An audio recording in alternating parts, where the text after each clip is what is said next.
What's up, guys? Welcome to the line change.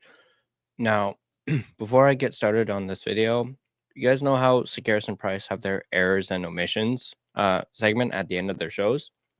Well, I want to do a quick little error from my previous video where I talked about, training camp and where it could be in Kelowna, it could be at Rogers Arena. Well, they announced where training camp was, and it is in fact going to be in Penticton again. So just a quick little wanted to make sure I corrected that from my previous video.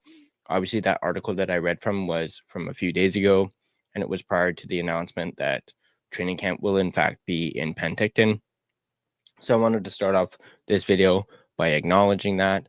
But let's go ahead and for this video, we're going to be talking about something a little juicy, and it's a possible trade targets, something we haven't done in a little bit.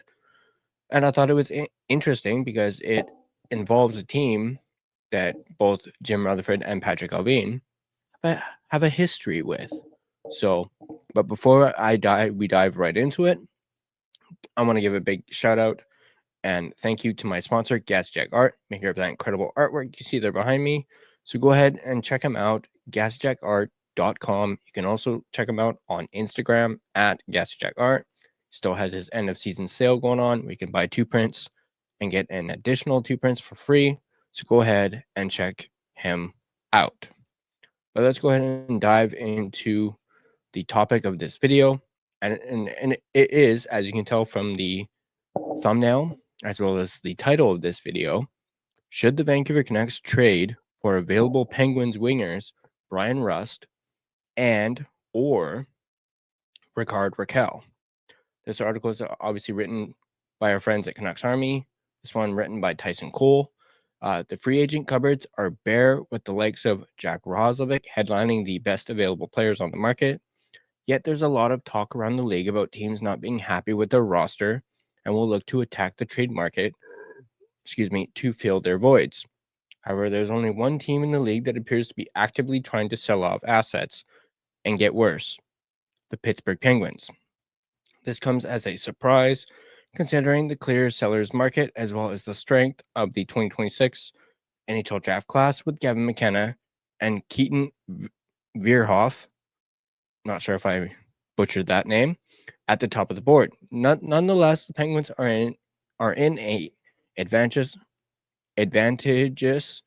position to capitalize on some of their players. According to the Athletics' Josh Yeo, the Penguins are receiving calls on a pair of wingers, Bryan Rust and Rakell. Bryan Rust and Rakell remain considerable commodities on the trade market and league, and Penguins sources said opposing teams still have heavy interest in both wingers. The Penguins have been fielding calls about both players since last season ended. With Rust and Rakell being the highest profile names available on the market, do either of them make sense for the Vancouver Canucks to trade for? Let's take a look at the players. Rust, 33, is a 5'11 right shot winger who's coming off a career year. The Michigan native scored 31 goals and 65 points despite missing 11 games and finishing with a minus 21 rating. Spending all 11 years of his NHL career in Pittsburgh, Rust has often played second fiddle to either Sidney Crosby or Evgeny Malkin. However, he has been the perfect complementary piece for the two-star centerman, finishing with over 40 points in 6 straight seasons. Despite the smaller frame, Rust is tenacious on the forecheck and is a great facilitator to get the puck to the main playmaker. Rakell, on the other hand, is 32 and is a 6'1" right shot winger who is also coming off a career year, playing for the majority of the season on Sidney Crosby's wing. Rakell scored 35 goals and 70 points in 81 games played. His efforts during the season earned him a spot on Team Sweden's Four Nations faceoff roster as an extra when Vegas Golden Knights centerman William Karlsson missed with an injury. Throughout his 13-year career, Rakell has proven to be a consistent goal scorer. He has scored 236 goals in 802 games, doing most of it without much help in Anaheim. Despite the smaller frame... Oh, never mind. That's just a repeat. We mentioned Rust being despite his smaller frame being tenacious on the forecheck, he brings more of an all-around game, whereas Rakell is more of a traditional sniper who can also create more on his own. Let's now take a look at the fit and how either of these two guys would fit on this Canucks team. Both Rust and Rakell would bring offensive upside to a Canucks top six that lacks a secondary star in the lineup. Unfortunately, you won't find that in either Rust or Rakell. If you're looking for more of a play driver, Rakell is probably the one to target. However, neither forward has been known to drive their own line. But looking at the Canucks' current lineup, where would either fit in?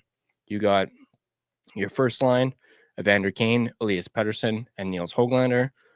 Your second line, Jake DeBrusk, Philip Hedl, and Brock Besser. Your third line, Dakota Joshua, Atu Ratu, Connor Garland. And then your fourth line, you have Drew O'Connor, Teddy Bluger, and Kiefer Sherwood. As currently constructed, there is just no room for Rust or Rakell.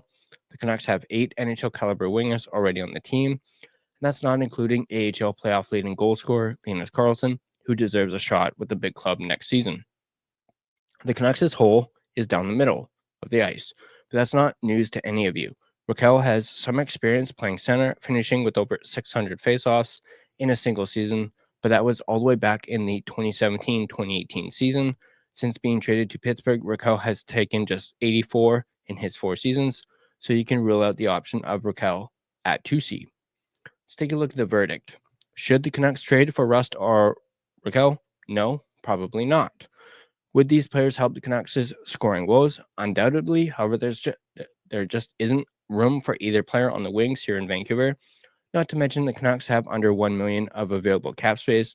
So even if they wanted to acquire one of these players, they would have to move out 2 of their current wingers and some to create the cap room and the lineup space to make it work. It just seems like too much roster maneuvering to fit in a winger when they already have too many. A second line center, on the other hand, would make more sense to move some wingers out to fill that void down the middle, but not in this deal for either Rust or Rakell, which is unfortunate, as I will admit I am really high on both Rust and Rakell. Could the Canucks maybe move out some of those wingers? Like, just looking at the lineup, could they move out Joshua? Could they move out O'Connor? But at the same time, Rust nor Rakell or bottom 6 wingers. Could they maybe upgrade for one of them? Perhaps. I could see them maybe moving out Niels Höglander and replacing him with either Rust or Rakell.